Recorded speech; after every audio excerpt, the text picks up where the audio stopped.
দর্শক সবাই কেমন আছেন? এখন আমরা এসেছি এই সাইডে একটু রাস্তায় হাঁটার জন্য। আর এখন দুপুর বেলা, আর এই ভর দুপুর বেলা দেখতেই পাচ্ছেন যে এইখানে প্রচন্ড রোদ উঠেছে, আর চারপাশে রোদে ঝলমল করতেছে, আকাশ একদম মেঘলা নেই।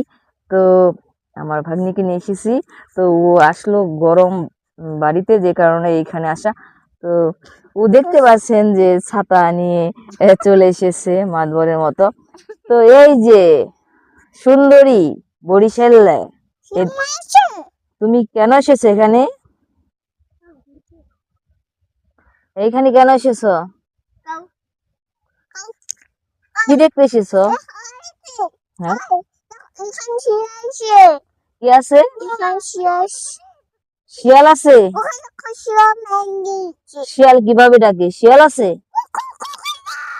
মুরগিতে ডাকে এইভাবে? শিয়ালে কেমনে ডাকে? হুক্কা হওয়া বলে কি? হুক্কা হওয়া? খাটাসে কিভাবে ডাকে? খাটাস? এই তুমি এইখানে, হ্যাঁ, তা তোমাকে কি, এই তোমার এই ছাতাটা আমাকে দাও। হ্যাঁ, তোমার ছাতাটা আমাকে দাও। হ্যাঁ, হুম, বলো কি হয়ে গেছে? ভেঙে গেছে?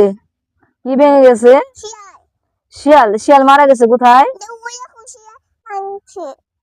ওইখানে খাটাস মারা গেল কো?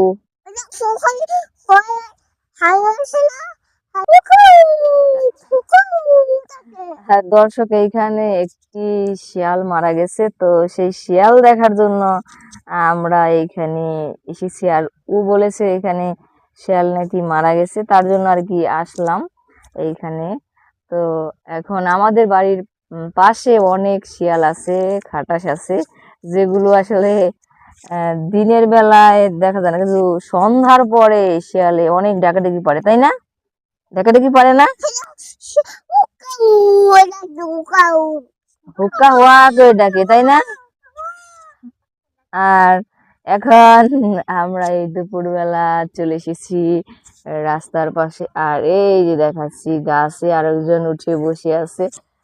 আর সে তো, এই তুমি গাছে কি করো? বসে রয়েছো তো গাছে? এটা কি গাছ? আম গাছ। আম গাছে বসে বসে দেখতে পাচ্ছেন যে শিয়াল দেখবা? এই যে আরেক টাকলু চলে এসেছে। টাকলু, এটা এটা তোমার কি লাগে বলো তো? এটা কি লাগে? হ্যাঁ, এই এই দেখো তো, এটা কি? রূপা, এটা কি লাগে? এই যেটা কি লাগে? ওই যেটা কি লাগে? হুম,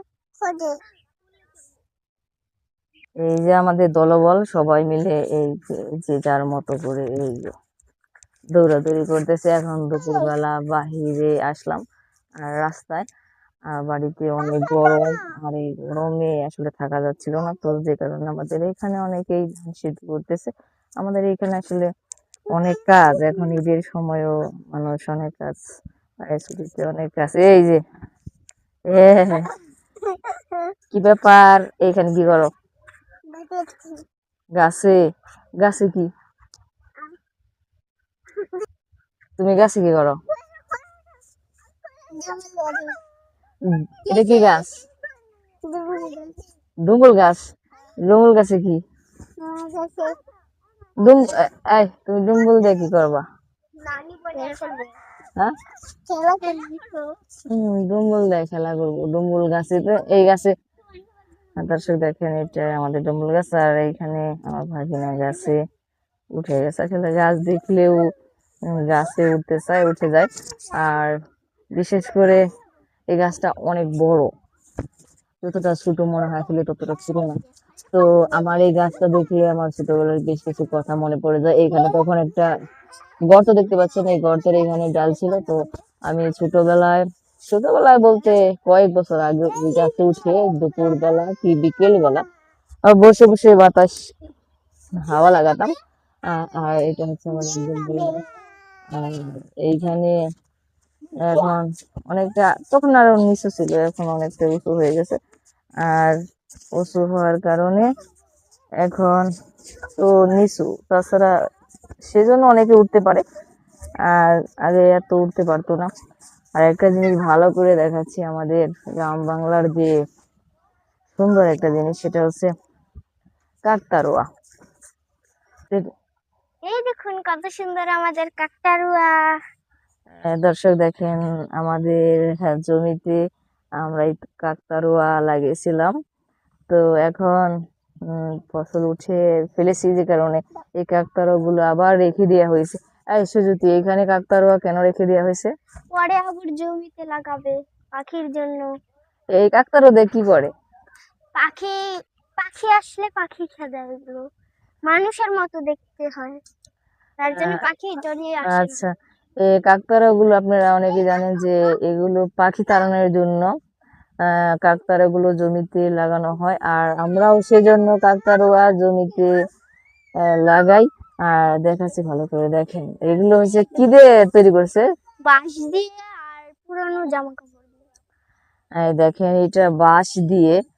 অনেক কাকতাড়ুয়ার দেখা যায় মাথার মধ্যে এই দেখুন, পাতিল দেয়, তাই না? হ্যাঁ এটা পাতিল ছাড়া। এখানে কয়টা কাকতাড়ুয়া আছে? এখানে তিনটা। এই যে একটা, এই যে একটা, এই যে তিনটা দর্শক, এখানে 3টা কাকতাড়ুয়া আছে। আর এগুলো একদম মানে পুরানো সার দিয়ে তৈরি করা হয়েছে, আর সাথে বাঁশ, তাই না? হ্যাঁ বাড়িতে তৈরি করেছে। আর এইগুলো হচ্ছে পাখি তাড়ানোর জন্য জমিতে ব্যবহার করা হয়। আর আমরা পাখি তাড়ানোর জন্য এখনো সেই আগের মতো আর কি ব্যবহার, গ্রাম অঞ্চলে এই কাকতাড়ুয়াগুলো ব্যবহার করা হয়। অনেকে আসলে এখন অনেক, বিশেষ করে জিনিসগুলো হারিয়ে গেছে আমাদের। গ্রাম বাংলার যে আহ, ঐতিহ্য আছে সেগুলো হারিয়ে গেছে। আর এই কাকতাড়ুয়াগুলো, কাকতাড়ুয়া দেখলে তো ভয় লাগে, হ্যাঁ তাই না? কাকতাড়ুয়া গুলো দেখলে অনেকটাই ভয় লাগে। আর রাতের বেলা দেখলে কেমন লাগে? ভূতের মতো, ভূতের মতো দেখা যায়। আর রাতের বেলা এগুলো জেগে ওঠে, অনেক কার্টুন গল্পে দেখেছি, তাই না? এগুলো রাত হলে কি হয়, যে জেগে ওঠে। তখন ভয় লাগে না? হ্যাঁ, এগুলো খেললে তখন ভূত যায়। এগুলোর ভিতরে কি যায়? ভূত। এগুলোর ভিতরে ভূতও যায়? এগুলোর ভিতরে ভূত যাওয়ার জায়গা কই? এই এটা কি, যে এই পোশাক গুলো কি ভূতে গায়ে দেয় নাকি? মানুষের মতো করে গায়ে দিবে। এইগুলো নাকি রাতের বেলায় জেগে ওঠে। তো এগুলো গল্পেতে আসলে কতটা সত্যি জানি না, তো আপনি কমেন্টে জানাবেন যে এগুলো সত্যি কি রাতের বেলায় জেগে উঠে কিনা। যদি কেউ জেনে থাকে তাহলে জানাবেন। তো আমার কাছে কাকতাড়ুয়ার ব্যাপারটা অনেকটা ভালো লাগে। আর আমি অনেক কার্টুন দেখো না সে যদি? হ্যাঁ, ভূতের কার্টুন। সবাই অনেক ভূতের কার্টুন, ভয়ঙ্কর কিছু জিনিস আর কি সবারই ভালো লাগে। আর সেই জন্য আমরা সবসময় কি করি, ভূতের কার্টুন। হ্যাঁ, সবসময় কার্টুন দেখি। আর কার্টুন দেখতে দেখতে এই যে এই কাল্পনিক যে চরিত্রগুলো সেগুলো ওদের মুখস্থ হয়ে গেছে। আর তার জন্য দেখা গেল বিশেষ করে এগুলো বলতেছে যে এগুলো জেগে ওঠে। তো দর্শক আসলে জেগে উঠে কিনা আমি জানি না, তবে যদি জেগে উঠে থাকে কেউ, যদি আপনারা কাকতাড়ুয়ার ব্যাপারটা জেনে থাকেন, দেখে থাকেন, তাহলে জানাবেন অবশ্যই। সবাই ভালো থাকবেন, সুস্থ থাকবেন। ধন্যবাদ সবাইকে।